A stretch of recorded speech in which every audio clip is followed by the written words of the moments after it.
Peace Day, and this is being done with a lot of organizations, including UNESCO, Institute for Peace, and etc. And conflict resolution. And then on that day, peace awards will be given to 6 young people who are promoting peace in their area. I see some of the categories are women-led peace building, youth-led peace building, peace building in the environment for people that have conflict over resources, and all of that. So 6 of them will be awarded, but then that is just the beginning. That's just the beginning. That's just the beginning. You know, Nigeria is a wonderful place. It is a beautiful place, and where there's no peace, there's no progress, there's no development. You know, so, and this peace building is a whole lot of things that are going to bring about peace. Equal rights and justice is going to bring about peace. You know, no corruption is going to bring about peace. You know, respect for other people, respect for other religions, respect for other tribes. It's going to bring about peace. You know, and then knowledge in the head, like that's because it takes somebody that's so ignorant to be brainwashed to go and do some things in the name of any religion or in the name of politics or in the name of. It takes somebody that has a low something is the capacity something. Yeah, you understand what I'm saying? So all these things we really need to go out there, talk with people. Reorientation, that's the basic idea. Reorientation of the Nigerian mindset, of the general thought process. You know, to know that look, we are one. We are working towards the same goal. It doesn't matter where you're from. It doesn't matter the tribe you speak. You understand? I have so many friends that they don't speak my language, but we blend. We live together. That's the essence of it. I don't know how somebody is going to come today and tell me, oh, those Yoruba people, then they do like this. So therefore, make we, or those, you know what I'm saying? Right. Nobody can tell me that. You know people by who they are, by what they do. You understand? And that's what we really need to get that across Nigeria. Excellent. You got the details. We're going to repeat the details before the end of the show. But before we go, my producer, being a stubborn person, has told me to ask you some stubborn questions. You're talking about peace, and you got married this year. You know, and you look peaceful. You know, you look rested. You look, but then you've always looked like this. So really, how has marriage changed? What has happened since you got married? You know, we're going to come back to peace. We love peace. But then, we also love Two-Face and we're interested in his life.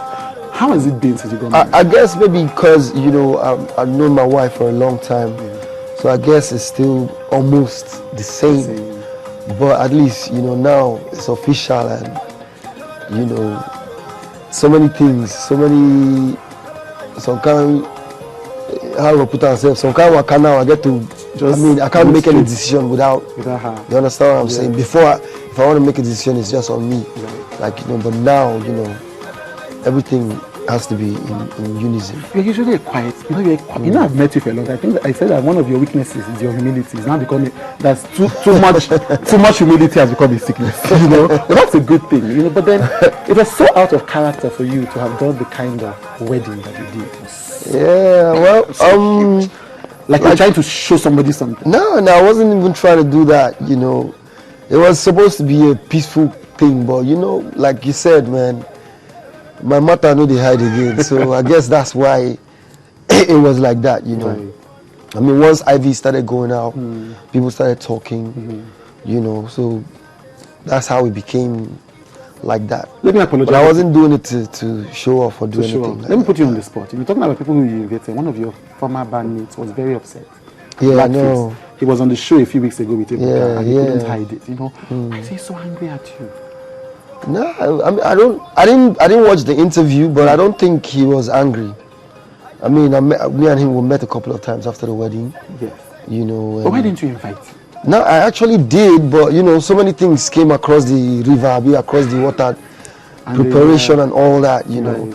There was a whole lot of my friends that I told about the wedding, but they still didn't come up. Maybe something held them, or right. One or two things. It doesn't what I'm saying. It wasn't that, definitely. But didn't you feel a bit upset about him going to lash out on the most happy day of your year at you for not inviting him? Because your fans lashed out.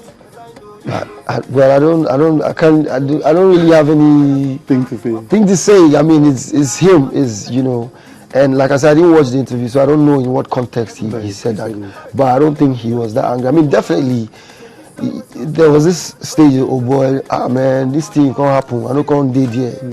you know, and that was it, you know. I said, okay, no shaking, everything cool. So you're a man of, you know, and you know, I've met you a couple of times. You know, I'm lucky to know you, and you're a person of peace. You know, people in your industry, you know, talk about you. You mentor people. You know, you are easy going. Etc. So why do people just look at me now? We're talking about peace, and I'm asking you about conflict. you know. I mean, so yes, over the weekend, for instance, one of the issues that people were talking about on the blog, including RnMinds.com, was an interview that your wife granted to Inspiration FM. You know, which was supposed to be an empowering interview where she talked about important things. You know, but then ended up being talked about people leave my daughter alone, and that she said some people were saying you deserve better. I need to see. How does this affect you? Deserve what? I don't know. I saw something on Bella Nigeria. People said, you know, unless we play the interview for you. Okay, so I heard the interview. Somebody said to her that, you know, Annie, you deserved better. You know, she was saying, how can you even say that? This is the man of my dreams. This is the man. Maybe the person won't marry her husband for her now. She can't go marry another person. So the person is you know, but that's not, I'm not asking about that. I'm asking about the fact that you do all these things. You are such a person of peace. You follow everybody with as much humility as possible. But then some of these things are just stubborn. How do you react to them? And why do you think they keep coming up? Is it just an interest in Two-Face's life? That's definitely one part of it. Some people are just sadists naturally. You know, it's only negative thinking for them. You know, some people read meaning into different things. They interpret things in their own different ways. Context. You know, you don't have control over that. The only thing that you have control over is yourself and your facts. You understand? Let's go back. So once I have my facts, I know myself, I know what's up. Anything anybody says, it just bounces off, man. Let's go back. Forbes called you one of the most bankable artists. You know, let's go back to that. You know, the thing has caused controversy. As much controversy as, you know, not just OK list. But then let's talk about the Forbes list. What are your thoughts? You know, it means shows that you have money. My thoughts are that, you know, nobody asks me about anything. I don't know if they have an info on my bank account or my assets. I don't know based on what criteria they did the list, but it came out, and you know, I mean, it's flattering, but at the same time, man, they put person for trouble too, you know. Yeah, but it's true now. You're one of the most bankable. True. I mean, you can say that, you know, you can say that. I mean, I'm not going to run away from that. From that fact. You know. But like I said, I don't know based on what criteria. Is it based on the popularity of the person, or is it based on actual assets, investigation of assets, and bank account calculation and all that? Right.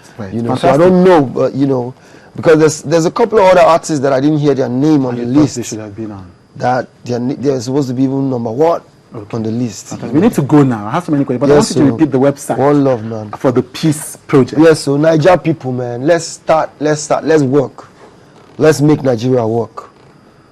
You know, it's time to stop sabotaging Nigeria. Right. It's time for peace. It's time to stop sabotaging Nigeria.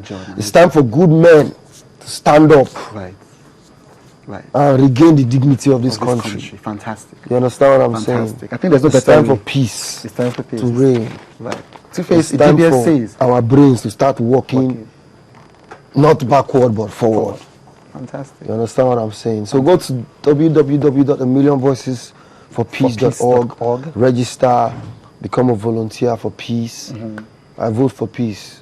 Do you vote for peace? Fantastic. He votes for peace. Do you vote for peace? Two-Face says it's time to reclaim the dignity of our humanity and the dignity of our country. We're going now. You know, it's been rubbing minds. Thank you, Two-Face. Thank you, my brother. Always a pleasure to talk to you. Thank you for having me, man. Thank you. Follow us on Twitter at YNigerTV or go to www.yniger.com/TV. It's been rubbing minds. Ebuka will be back next week.